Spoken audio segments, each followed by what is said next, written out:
Esports, we saw what they did towards RK Hoshi in game number 1. I'm expecting Omega to just push them to the brink of perhaps almost to this. All right, we'll leave it to you guys. Contra, Gideon Q, Butters, all yours. Omega Esports versus Alter Ego, game number 1. Let's get this show on the road. Finally, first game up today. Let's bring it as Alter Ego going to be going up against Omega Esports. And again, we should be expecting nothing too soon, especially since Omega, they do have the early game composition, but level 2s are way, way more useful in comparison to level 1s. You would expect people to just go for the invade with the Roger, Savannah, and the Matilda, but Alter Ego Esports, they're not going to push their luck. They're not going to put themselves in a 50-50. Yeah, speaking of 50-50s here, you know, like heading in towards the late game, that's where team fights are especially crucial. And we've talked about Omega, they are a very team fight-oriented team. And there goes a little bit of the movements coming across, and Kenji has already spotted out the danger. And perhaps there will be a little bit of contest coming in the way soon. But let's talk about this matchup here down below. That's the Yuzong as well as Lapu Lapu, because they're going to be contributing pretty huge in towards mid-game. Yep. And Kenji there might have pulled the trigger on his flicker a bit too early. He didn't know that Leo Murphy didn't get the stun. So he just went for it, and the spear is there just to harass. And look at the damage for Heath here.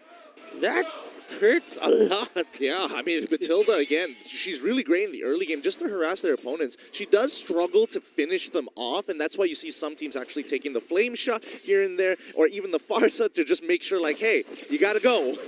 Yeah, and speaking of which, now we're going to be moving our eyes on towards Odile, where, you know, early game pressure is the name of the game coming in from Matilda's, but she's being pushed towards the turret, being forced to retreat, and now we're going to be having the turtle on towards the their corners of the river, where most of the members of Omega are fixating themselves towards the top side, trying to get a catch on towards this tower. Yeah, honestly, I would think they would want to be a little bit more aggressive here, especially down towards bottom side, but it looks like, you know, Harith is going to be a little bit of an issue since he is going to the EXP lane. He wants to rush that level 4 as quickly as possible. Yeah, but the only difference right now for Leo Murphy is Heath is a calm player.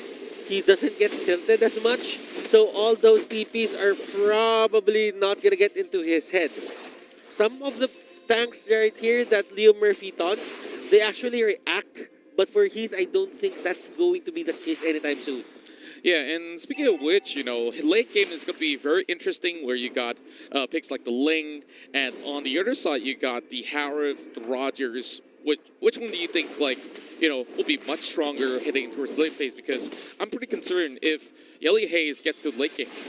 Yeah, you know, I definitely agree with your sentiment here, but yeah, speaking of Yelly Hayes, he's forced to push back in towards lane. And coming back to the question here, I think at the end of the day, I would say it's almost around even here, but I will say that Alter Ego does have the better late game composition because there's a lot more relevant ultimates and also just relevant heroes in those situations. Now, Cortese is going to get a little bit of damage here, but Pai, he wants to zone him out to ensure that the rest of the team can actually contest for that purple buff. Luckily, Cortese still having his retribution, but that just means that that the turtle is going to have zero pressure coming in from Omega. But you know what, Gideon? I think Alter Ego has a better late game lineup just because of the Harith.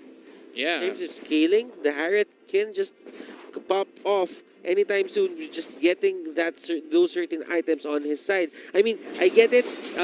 Kenji has late game potential as well, but there's a fight happening right here. Yep, and they're going in pretty hard, but they're backing away as soon as possible. Purple buff again contested, but that's going to be a big ultimate coming in from Cartesi. They can't really do too much to contest, and Heath, he could try to make the play, but again, all 4 members are here for the side of Alter Ego, and the 5th one just joining from lane. Hajizi is going to get chunked so low, but look at the top side, Kenji, a free push. Well, I really felt like Alter Ego here is putting way too much of that microaggression, and they are reaping a lot of rewards out of it. Like, as you can see, although the goal lead is going to be relatively small at the moment, they've already got the turtle, they've already taken all these buffs. We're checking out some of these items.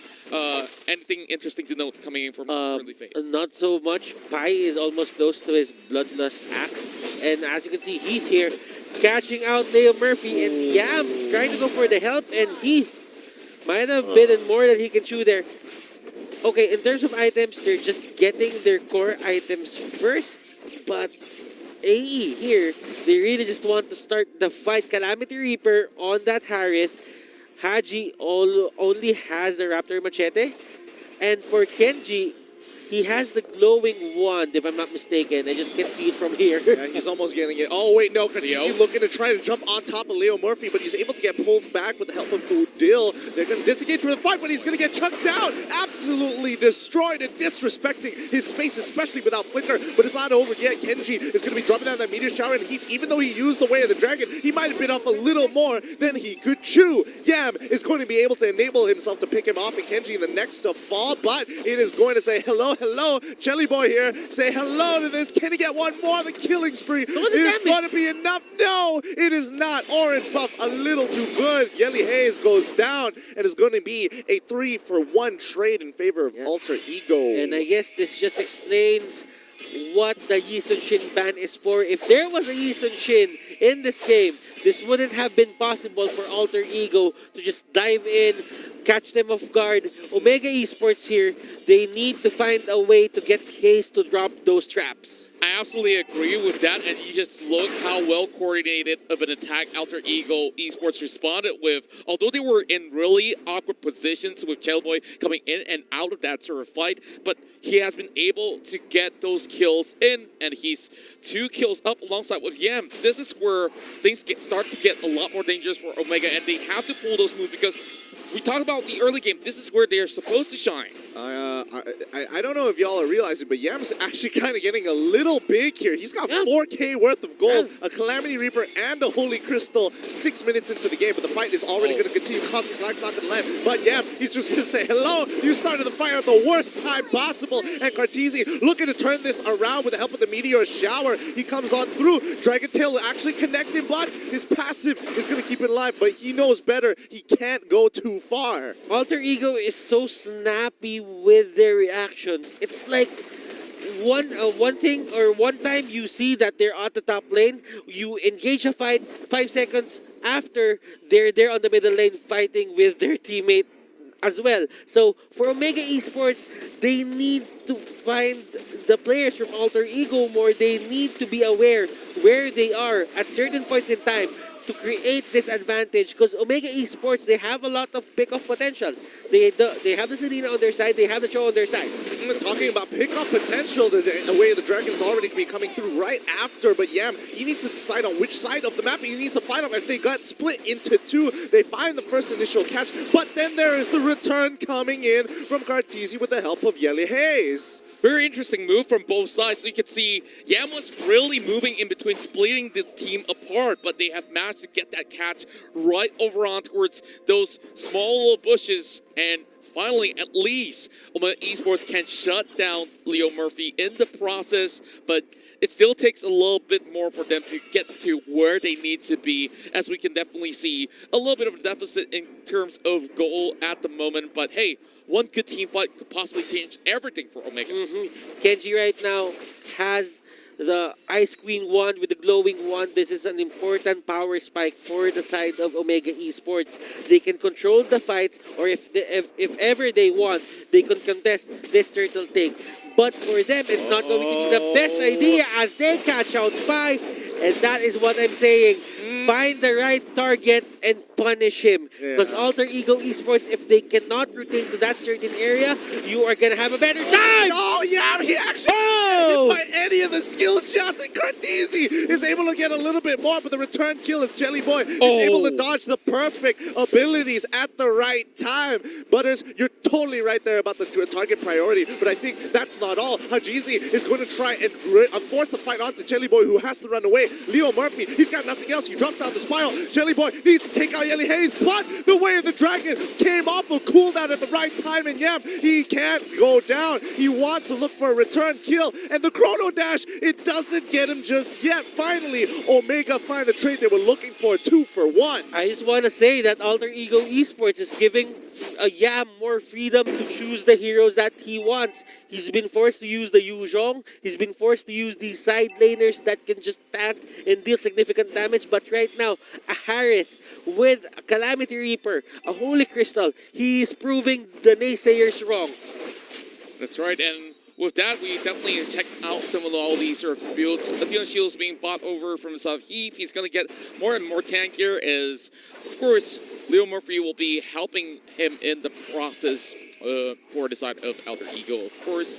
But just looking at how they control the entirety of all these mid-game fights, it's been looking relatively well for Omega Esports, but they really have to give high priority on all these big objectives. And the next one's coming right in with the Lord heading up towards the top side. I totally agree. And I think, Omega at this point in time at the 26K mark, where a lot of their mid-game heroes have gotten the utility items, especially like the Ice Queen wand, it helps them look for that return kill. Way the Dragon onto the Sylvana for now, but Leo Murphy can easily jump out with the Imperial Justice. But now they are running backwards, and Kenji, he's just cutting them down with a Meteor Shower. I can't see whether he's going to kill Pi or not. Yes, he is so low on health. He's so trapped. He is done for, but down by the bottom side. Pi is going to trade for Heath, and it's not looking too good until Cartesi comes in. He's coming in with the Black Dragon form as he wants to jump out towards Chelly Boy. And he gets him, but it's not enough. No CC to lock him down, and he doesn't want to jump forward any further.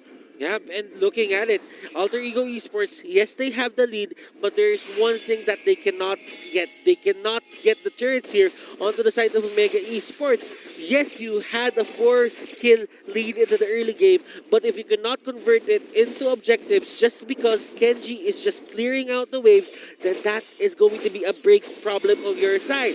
And speaking of which, we're going to be having a big fight here. Kenji gets picked up, and he goes unstoppable, and nobody has been able to stop this Harif in the process. It's tough. It's tough because Yam he's 5-0, okay? He's 5-0, and that means that the rest of AE want to actually push on forward to try and steal the bus. Oh! Leo Murphy getting Hajizi. This is looking great. Can they get one more? Yes, they can. As Yam drops down the Salmon Force. Yelly Hayes, he's forced to run on backwards, and that's going to be 3 of their more important players, 2 of their cores going down, and the tier 2 on top of all of that. Oh my goodness. Alter Ego Esports, I was just saying that Kenji is going to be very important for their defense. And right now, as you can see, the Meteor Shower is there. It will hit a lot of members here for the side of Alter Ego, but it won't take them down. Yeah, not just yet, not just yet. It's a slow roll, you gotta wait for the conditions to be right. Yeah, I felt like Omega Esports is taking too many of these fights where not exactly every single one of the fights are actually necessary. They were pushing in towards mid without much of the area control, and easily Alter Ego just snapped right back at him, and you just see Yam has free reign. He just dives straight on top and goes unpunished. And here comes the Lord attempt coming from Alter Ego. This is going to be one of the bigger fights here. He flickers forward to try and stop them as much damage as possible as he blocks half of the Meteor Shower from Kenji. Oh my goodness, Alter Ego were willing to throw their bodies in front of the damage to secure this Lord. But this is okay for Omega Esports. They still can go for the steal. They have Haji, they have Kenji. The question is, will they go for it? The answer is no. Alter Ego Esports, just take that Luminous Lord. Yeah, I'm pretty sure they're way too out of reach, understanding the fact that, hey, it's 3 members versus 5, and this time it's already 30 minutes into the game, which is relatively concerning with the Luminous Lord coming at them eventually. So if they were to lose even more members, I'm not even sure, like, with Yellow Haze as well as Cortese comes back up, can they manage a good defense? I think, sorry about this, but I do think with Kenji, it is possible, but they just have to sacrifice their own life totals to protect the wave, because right now, Omega, they want to cut the waves using their mobility with Hajizi. Yeah, and Omega Esports, they aren't given the chance to go for their initiates, because if Selena hits someone with arrow or Heath gets a good way of the dragon, that's going to be great for them. But if they are forced to engage, they're just forced to react, and that's not going to be good on their side. Alter Ego wants to force the situation here. Lord has already been brought down low, but Hajizi forcing to use his ultimate to get out of the way now for the full engagement here. Hajizi tries to pull something off, but Heath is able to get the way of the dragon onto Pi, but that's not going to be enough. That's not the target that you want, as they were able to turn this around, barely using most of their ultimates at that point in time. Meteor Shower as well onto Jelly Boy. This could be a huge pick. They can turn this around. Omega looking for the opportunity, but unfortunately, all they get is a good defense. Jelly Boy survives and ends the game. GG, well played. Just look at Alter Ego, how they managed to pull every single move on top of Omega Esports.